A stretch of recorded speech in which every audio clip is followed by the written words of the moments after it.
Welcome to my channel math success point with Suman sir. আজ আমি তোমাদের দশম শ্রেণীর আয়তঘন যে অধ্যায়টা রয়েছে ওই আয়তঘন অধ্যায়ের সংক্ষিপ্ত উত্তরধর্মী 25 দাগের অঙ্কগুলোর সমাধান করছি। দেখো তোমরা।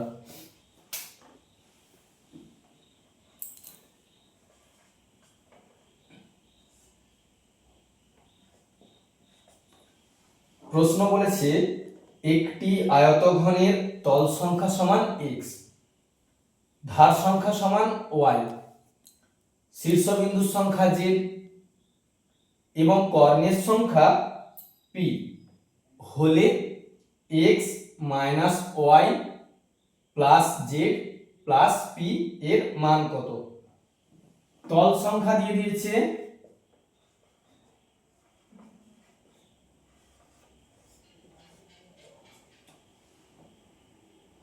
x বলে দিয়েছে। আমরা আয়তঘনের তল সংখ্যা কতগুলো জানি? তল সংখ্যা জানি 6টি। তাহলে x সমান কত হচ্ছে 6। এরপর বলে দিয়েছে কি ধার সংখ্যা, ধার সংখ্যা দিয়েছে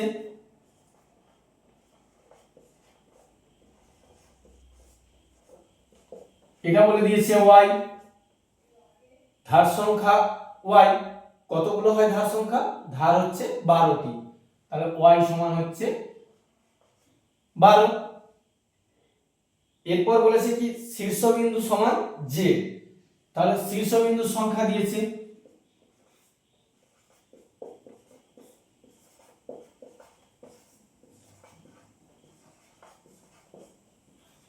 শীর্ষবিন্দুর সংখ্যা সমান z।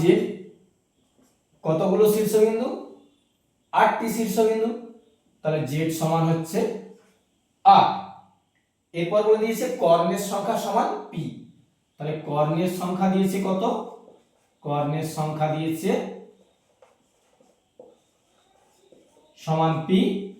কর্ণ কতগুলো? কর্ণ হচ্ছে 4টি, তাহলে p সমান হচ্ছে 4।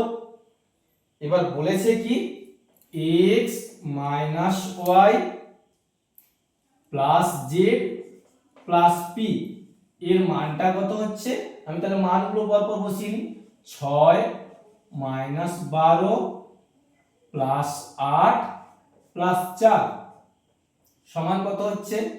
6 মাইনাস 12 প্লাস 8 4 12, তাহলে মাইনাস 12 প্লাস 12 কেটে গেল, এর মান হচ্ছে 6। এরপর দুইটা দেখো, দুটি আয়তঘনের মাত্রাগুলির দৈর্ঘ্য যথাক্রমে 4,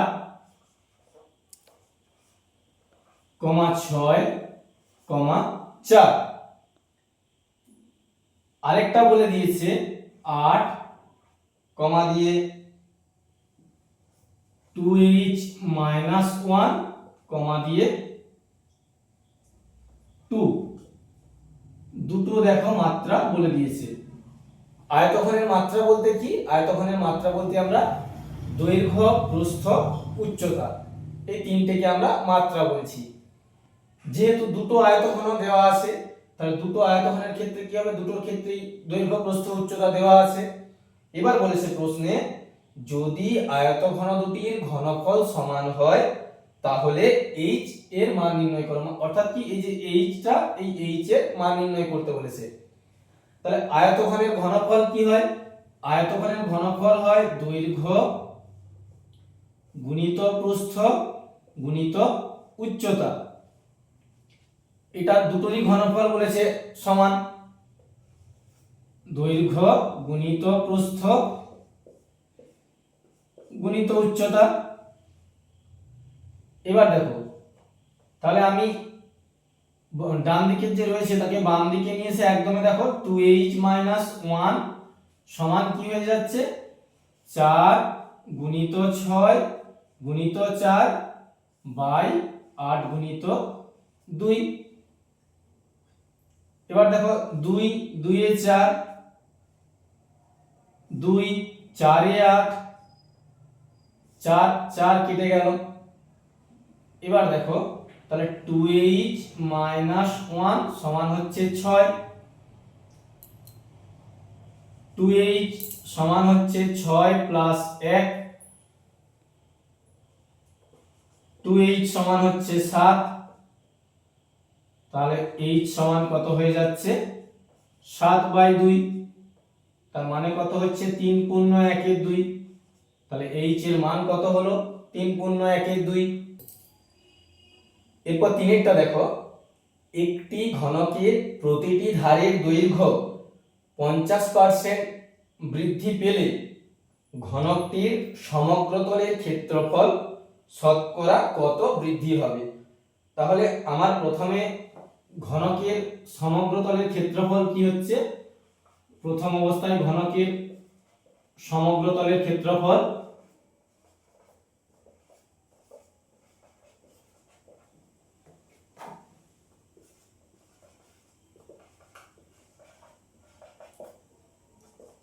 সিক্স এ স্কোয়ার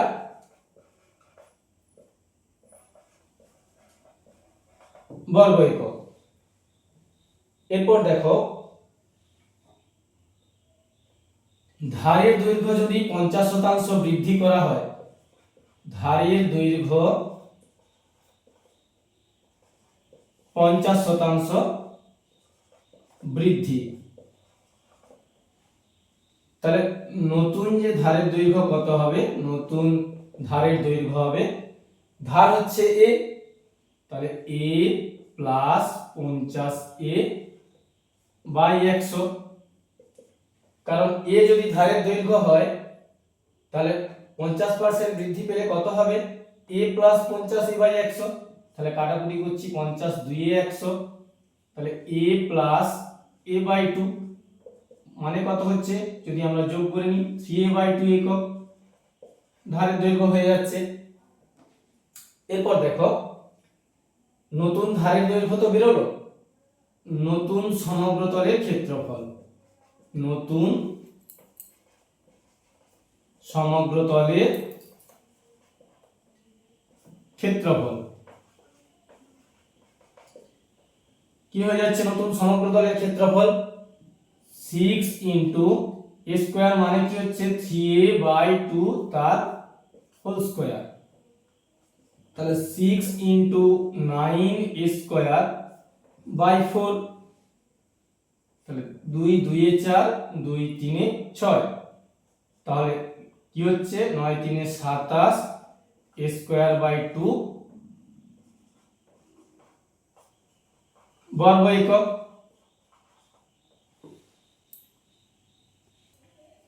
এবার তাহলে ক্ষেত্রফল বৃদ্ধি কতটা হচ্ছে, তাহলে ক্ষেত্রফল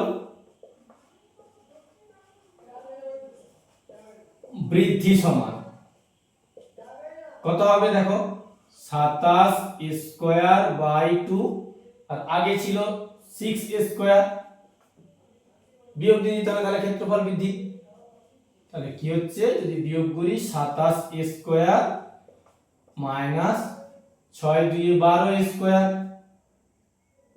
তাহলে 27 থেকে 12 বাদ দিলে কত হয় 15, 15 স্কয়ার বাই 2 বর্গ একক। এবার বলেছে কি শতকরা কত বৃদ্ধি পাবে, তাহলে শতকরা বৃদ্ধি বের করে দিতে হবে, শতকরা বৃদ্ধি সমান কি হচ্ছে, এখন বেরিয়েছে কত 15 স্কয়ার বাই 2, আর আগে ছিল কত 6 স্কয়ার, তাহলে ইনটু 100। এবার যদি আমরা কাটাকুটি করি, দেখো স্কয়ার স্কয়ার কেটে যাচ্ছে, 2 3 এ 6, 2 50 এ 100,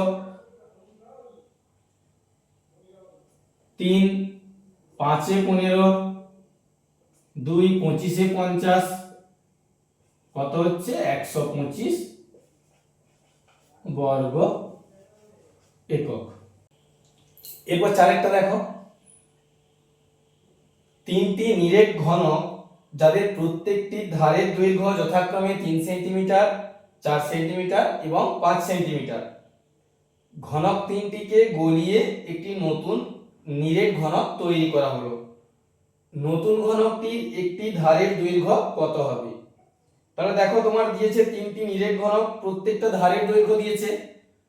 তাহলে আমি ধরে নিচ্ছি কি যে নতুন ঘনকটি যার আয়তনটা হচ্ছে নতুন ঘনক যার আয়তন হচ্ছে a কিউব ঘন একক, নতুন ঘনক যার আয়তন হচ্ছে a কিউব ঘন একক। এরপর বলেছে কি তিনটি নিরেট ঘনক, তাহলে তিনটি নিরেট ঘনক প্রত্যেকের আয়তন কি হবে, একটা রয়েছে 3 সেমি, একটা রয়েছে 4 সেমি, একটা রয়েছে 5 সেমি। দেখো তিনটেকে যেহেতু গলানো হয়েছে তাদের সেজন্য তাদের আয়তনগুলোকে যোগ করে নেওয়া হয়েছে, তিনটেরই আয়তনকে যোগ করে নেওয়া হয়েছে, মানে ঘনফল যেটা। তাহলে এখানে হয়ে যাচ্ছে কি a কিউব সমান কত হচ্ছে 3 3 9 3 27 প্লাস 4 4 16 4 64 5 5 25 5 125। তাহলে এবার এদের যোগ করলে কত হচ্ছে 125 আর 64 যোগ করলে কত হচ্ছে 189, আর 27 যোগ করলে 216।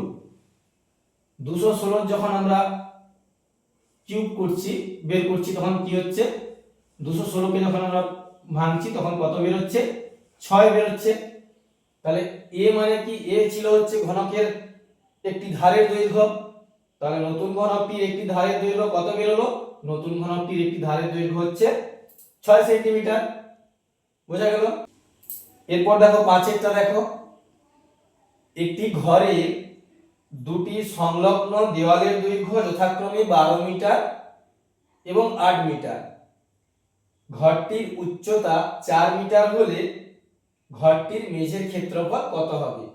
তাহলে আমাদের ঘরটির মেঝে তোমরা নিজেদের বাড়ি দেখবে তার যে মেঝেটা কেমন দেখতে হয়, মেঝেটা হচ্ছে আয়তক্ষেত্রাকার দেখতে হয়। তাহলে যেহেতু এখানে দৈর্ঘ্য আর প্রস্থ দেওয়া আছে এবং চেয়েছে কি মেঝের ক্ষেত্রফল, নিশ্চয়ই ঘরটির মেঝে হচ্ছে আয়তক্ষেত্রাকার। তাহলে আয়তক্ষেত্রের ক্ষেত্রফল আমরা কি জানি, আয়তক্ষেত্রের ক্ষেত্রফল জানি আমরা দৈর্ঘ্য গুণিত প্রস্থ, দৈর্ঘ্য গুণিত প্রস্থ। তাহলে এখানে দেওয়া আছে কি দৈর্ঘ্য দেওয়া আছে 12 মিটার, প্রস্থ দেওয়া আছে 8 মিটার। তাহলে ঘরের মেঝের ক্ষেত্রফল কত হচ্ছে 96 বর্গ মিটার। আজ এই পর্যন্তই। যদি তোমাদের ভালো লেগে থাকে চ্যানেলটিকে সাবস্ক্রাইব করবে, লাইক এবং শেয়ার করে দিও। টাটা।